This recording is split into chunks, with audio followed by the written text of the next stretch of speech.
Welcome, welcome to Shade and the City. It's your girl Treese, and yes, I am solo today. My counterpart co-host is out, but I wanted to make sure I got you guys this Real Housewives of Potomac Part 3 of the reunion recap before the weekend got started. So yeah, y'all, and big shout out, happy birthday to my beautiful niece Ari. But yeah, y'all, if you haven't already, make sure y'all hit that like button because it's me by myself, and I'd show me some love. Show me some love. I showed up anyway. But anyway, no, yeah, make sure you hit that like button for us. And if you haven't already, please make sure you subscribe. And y'all, like I said, it's gonna be a quick recap, but let's get into this part 3 of the reunion and let's get shady.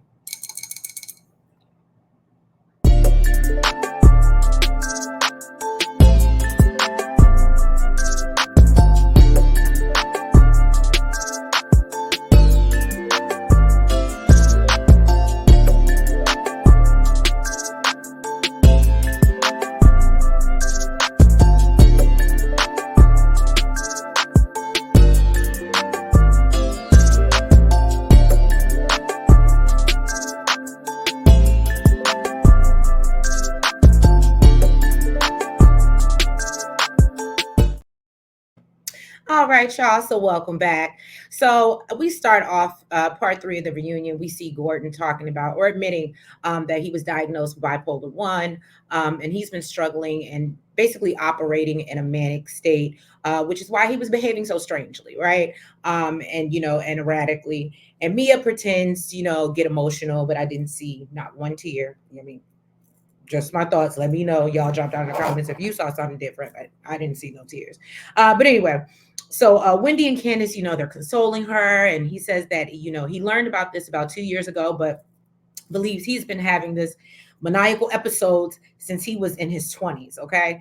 Andy asks if he's on medication for his issue. And Gordon says, and I made sure that I got this in my notes, Gordon says there is medication, but he says it's about understanding the behaviors that push him into a manic episode.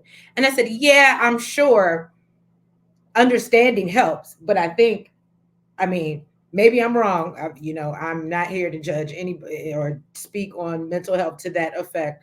But yeah, I'm sure the medication might help as well, Gordon. But that's just my thoughts.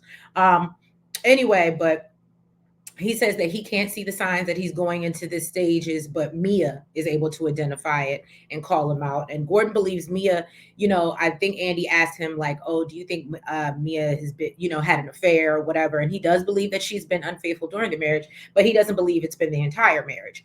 He says Mia is just wonderful. She's just wonderful. And, basically, he thinks that, okay, hold on, lost my place. But yeah, he thinks that Mia's wonderful, and he thinks Mia left him because she couldn't take it anymore.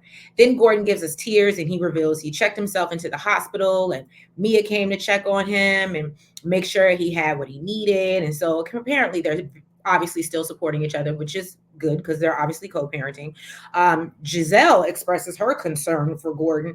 With Mia being so helpful and all while he was in the hospital, what is he going to do? Now that they're apart. And I love when Gordon's like, "I'm okay. I'm okay. I'm a whole grown man. I got this." Um, and Mia says that nothing's going to change between them. She'll always be supportive. Andy commends both of them for how they're handling the breakup. And so he knows basically. He asks how things going with Ink, and Gordon admits that they're cordial and says he knows the things that he did help push Mia away. And he also lets us know that he, I guess, dropped a lawsuit with his family, and admits that he was removed basically because of his behaviors as CEO, and that's why he lost his salary. But I guess he's still on the board, so he's still, I guess, I'm assuming he's getting some cut of the family business, just not a CEO salary, is what I got. But y'all let me know what y'all think. So then they show NECA's package, whatever. You already know how I feel about that. Anyway, and she shares that her IUI attempt was unsuccessful, and she is now trying to, try for IVF. She says that the girls have been very supportive, especially Candice, who shared her resources. And shout out if you guys have not heard the news, which I'm sure you have by now. I was as happy is I don't know what on Monday. It was a very happy Monday. Let me just say that. A long week, but a very happy Monday because we just got all these, good news coming out. If I'm not mistaken, I believe NECA's gone. That may have came out Tuesday. I, correct me if I'm wrong. I don't know if it's been confirmed, but it wouldn't surprise me. What did she bring? Don't worry, I'll wait. Um, but yeah, so NECA's gone. Robin, regular Robin, has gotten fired. Raggedy Robin, whatever, she's gone. Okay, and I think that we have been playing for a while. I think this season 8 was your chance to make up for what happened season 7, and you were going behind a paywall. But you didn't want to give us nothing, so Bravo said, "To hell with you," right? And then yes, Candice and Chris did announce that they are expecting their first child. So kudos, congratulations, Candice. And I just want to say I'm so happy the way that things like played out because we all know that Candice said that she has decided not to come back for season 9. However, I think it's so dope. I love the fact that she didn't let this show, all this stuff going on, destroy her marriage. She has a child on the way, and and she's protecting her peace, and her baby. And I can really appreciate her walking away for her own sanity and for the sake of her family. So kudos to you, Candice. Okay, not everything, a paycheck shouldn't be everything, right? So anyway, back to NECA. She says, yeah, the Candace has been helpful. Then they get into the real Potomac debate. Karen basically says that she lives in North Potomac and her and Ray live in Central Potomac. I love how Ray is always going to co-sign Karen, though. I'm here for that type of partnership. One of the viewers asked her about her time in Wisconsin. I never knew. She doesn't mention anything about Wisconsin in her tagline or whatever, but apparently that's where she grew up. And says that her Valley voice is actually a Wisconsin voice. Okay, could have fooled me, but you know what? I can't even sit here and lie and act like I know hella people from Wisconsin. So okay, then Andy brings up the shrine and how culturally insensitive it is, but they still have to discuss it. Of course you do, Andy. And so Andy admits that production brought NECA on because they thought she knew Wendy. And Wendy still denies knowing NECA at all. Now, I will say this. I get the argument that just because I've seen you a couple times, that doesn't mean we know each other. Um, Prime example, like we've met Winter in person. We've been at events, but I wouldn't say like we know her. Like we're not going out to happy hour together. You know what I'm saying? So I could kind of understand what Wendy was saying. However, I do think the word choice should have been Wendy. I know of her. That's just my thoughts, but y'all can drop down in the comments. Let me know what you think. But anyway, so then basically NECA tells her she's not listening. Wendy asks why she's being so hostile. Andy asks if she's been trying to connect with Wendy to try to get on the show.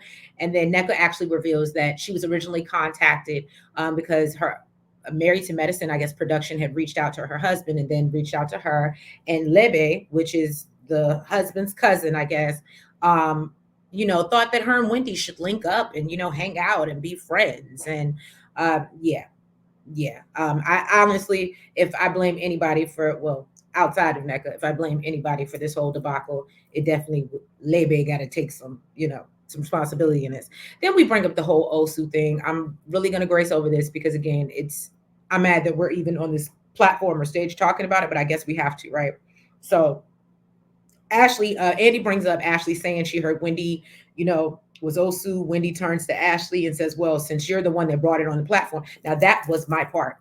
Okay. That was the part for me is Wendy gathered. No, Ashley, you had so much to say. So you explain it. You brought it to us. And then I love when NECA tries to speak up and Wendy's, no, no, no. Let her do it. Let her do it. I said, Wendy, you better. Okay. And then basically Ashley's face is on stuck.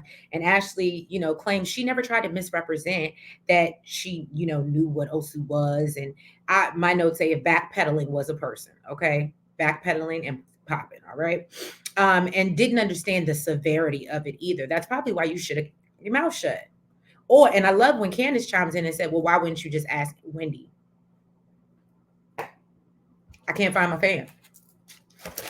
I'm gonna get y'all. Oh, right way. But anyway, y'all understand what I'm saying.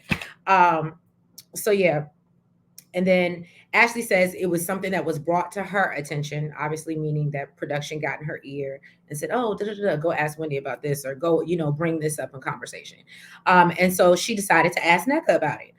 Then NECA steals Wendy's response from earlier in the reunion and says she doesn't think any of them are competent enough to talk about it, and chimes in and agrees that, and oh, and so Ike actually chimes in and agrees that, yeah, it's completely taboo in their culture, and so they try to move on from there. And then Andy brings up NECA apologizing for calling Wendy's mom a witch, which I think is the real problem here, and asks, what more do we need to move on between the two of them?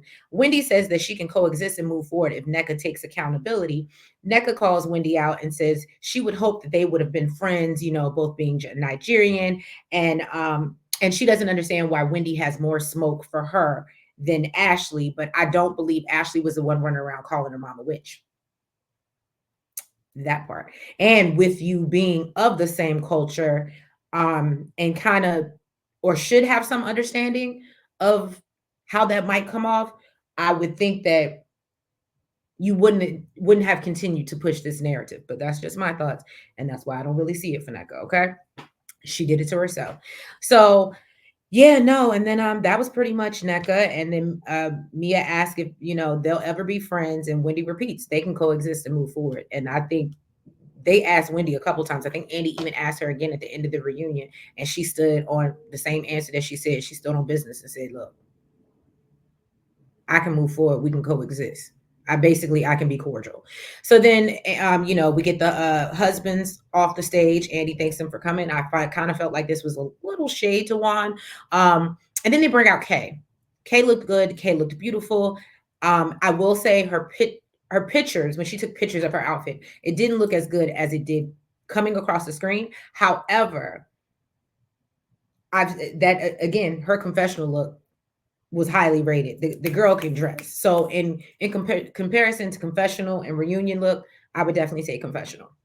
But anyway, so she said she's known Wendy for about 5 years. She says she has love for all the girls, though. The subject comes up of, Kay being sick on the cast trip and why Wendy didn't, want to share a room or whatever.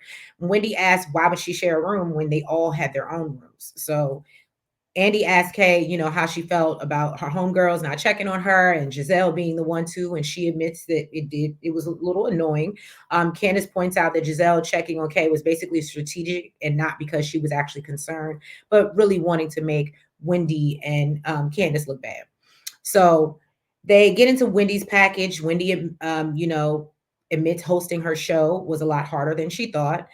She plans on stepping away from teaching so she can spend more time with her kids, because they're getting older, and I think she said the middle one's going to middle school and the youngest one is going to kindergarten. So she wants to be there for those moments, and admits that she's missed out on some of those important moments and is regretful. So she wants to change her lifestyle, and I appreciate that.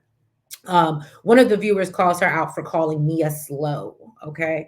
And Wendy quickly reminds them, I love how she was so quick on her toes. She was like, Mia was the one that said she was living by a coastal, by living in North Carolina and Maryland. I said, you better. You better, Wendy. That's my girl. And she apologizes for calling NECA a crackhead. And Mia brings up how she called her a pathological liar. And let me get my picture because I love this. This is definitely going to be the thumbnail of this recap. But we all know Mia be lying. And the way everybody looked at her and was like, but Mia, you be lying. That's what you do. And again, as Candice called her, Mia be lying. And as Mia said, Candice be crying. But in Candice's defense, now we always know she cries, right? But at least we know she has some extra hormones going on in there to just, because I was like, Candice, you are just super teary eyed. But again, now we know. So then they get into Ashley's never-ending divorce storyline, and then this, Snuffleupagus showing up at the GNA show, right? Ashley said that she has a special friend, but he doesn't want to be married, so she doesn't think it'll be that serious. Andy questions whether her divorce is actually real, and she said that she filed a complaint to, I guess, initiate her divorce, whatever that means for anybody that's in the law space, maybe divorce space. Drop down in the comments so y'all can maybe explain to me a little bit better. She said Michael's not pushing it. But he does, apparently he has a little boo thing that he spent Valentine's Day with. Is I believe I heard her correctly. NECA questions if Michael would still support her if divorced. She isn't sure, but then slips up and talks about how she massages Michael's feet every night. And then she tries to make it sound past tense, but my notes say, but that train had already left the station, boo boo. We know you out there rubbing Michael's nasty feet to keep your paycheck. Do what you do. If you like it, I love it. Okay. Now, Andy asked how how the clothing line is doing, and I love how she doesn't really answer because we all know all they got is some socks, a hat, and a tank. But she doesn't really answer and basically says that, she's just like, oh, it's great. It's great working with Giselle. And I'm like, that's not what he asked you. He asked you how the line was doing. He was probably looking for an amount of sales that you couldn't get. Like the same way Happy Eddie, Wendy was happy to tell us how much Happy Eddie was selling and how much they made. That's what I think. That's what Andy was looking for. Just saying. So then Okay, so then Ashley adds, anyway, so Andy brings up the altercation and asks what happened. Kay says she was trying to de-escalate the situation. And then, Deborah was in her personal space. Then Deborah hit her in the head with a glass, which we all kind of saw pieces. So Kay defended herself. Candice says that it was out of nowhere and that, her nasty comments came after Deborah had gotten into her face. I need to stop calling her Deborah. Deborah Snuffleupagus, okay? And so Mia explains that Snuffleupagus also came to her trying to start the mess, and basically if she had responded like Candice, she probably would have gotten in her face just the same. And basically tells Candice she shouldn't have entertained it. This is where things start to go left for me, because then we're just all going to attack Candice and say that this girl approaching her, when I definitely think she came with the agenda to start some stuff, as Mia said. And so I don't get this how we're blaming. I understand Candice's mouth can be very dangerous. I absolutely understand. And I'm going to give it to her. Sometimes she goes low. But I don't think it was warranted for Snuffleupagus to come after her with her trauma. That's just me. Anyway, so then basically Candice said, so Gizelle thinks everyone is responsible for the brawl, basically. And Candice is like, how do you want me to be friends with this person? How? I'm basically, someone's trying to attack me and she's trying to say that it's my fault. And so Wendy wants to know what she did, and Gizelle agrees that Wendy didn't have anything to do with it. They question what Candice planned to do with the bottle in her hand, and she admits she wasn't sure, but she wasn't expecting her castmates to stick up and fight for her. So then Andy questions Ashley why she thinks Candice is at fault. And Ashley says that, she can take things too far and her words played a part. And NECA tries to, ride her coattails. This is another reason why I don't like you, NECA. And tries to ride her coattails and say that, she helped escalate things. So Ashley says the Snuffleupagus didn't come to start anything and she was there to clear the air. The lies. The lies. Okay? Because that's what it is. It's lies. Ashley apologizes for Kay being hurt. Kay calls Ashley out and calls her for her aftermath apologies. I said, okay, I want to see Kay next season. Season 9, I need Kay to be a cat, not a friend of the show. This is what we should have been doing instead of NECA. Am I the only one that feels that way? But this is what we should have been doing, because Kay brings.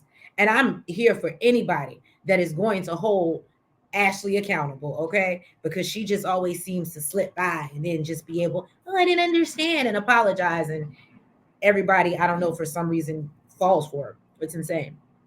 I do like Ashley though, but it's just, she keeps getting away with it and nobody's holding her feet to the fire. So, but Kay does then thank Karen for being there and, for her after the fight and, seeing her in that moment. And Karen said that she's always going to take care of the ladies, even Robin, which I thought was cute. Andy says he hopes to move forward in season 9 and ask the ladies if there's anything they want to own. None of them have anything to say, really. Robin and Candice say they don't have any animosity. Andy says he doesn't think anything will be resolved between NECA and Wendy. I agree. And he doesn't even want to try with Gizelle and Candice. Candice says she's tried from the bottom of her coochie. Okay. And there is nothing left. Gizelle says she wants to be acknowledged. She just wants to be acknowledged. And Andy tells them both they need Jesus. And Gizelle says that she can't wait till this airs. And they end the reunion and crown Andy the Duke of Potomac. Now, I do want to touch on that part. Gizelle couldn't wait till it airs. But Gizelle, now that they're there's a boycott and people are dying to get you off this show, what did you think was going to air that we were going to see differently and somehow see you, I don't know, in a better light? Please explain to me. I'd love to know. And let me know what y'all think. Drop down in the comments. I'd love to hear your thoughts on it. But anyway, that's all I got for y'all. Like I said, this is going to be a quick recap. I just wanted to close out the season, part 3 of season 8 of the Real Housewives of Potomac. Hopefully, we can hope for better. Season 9. And yeah, y'all, if you haven't already, please make sure you hit that like button and you comment and you subscribe and hit the notification bell. And we will catch y'all come June for the Real Housewives of Dubai. And make sure you catch us on the live with Really Be tomorrow as we start Never Ever Met. All right, guys. Have a good night.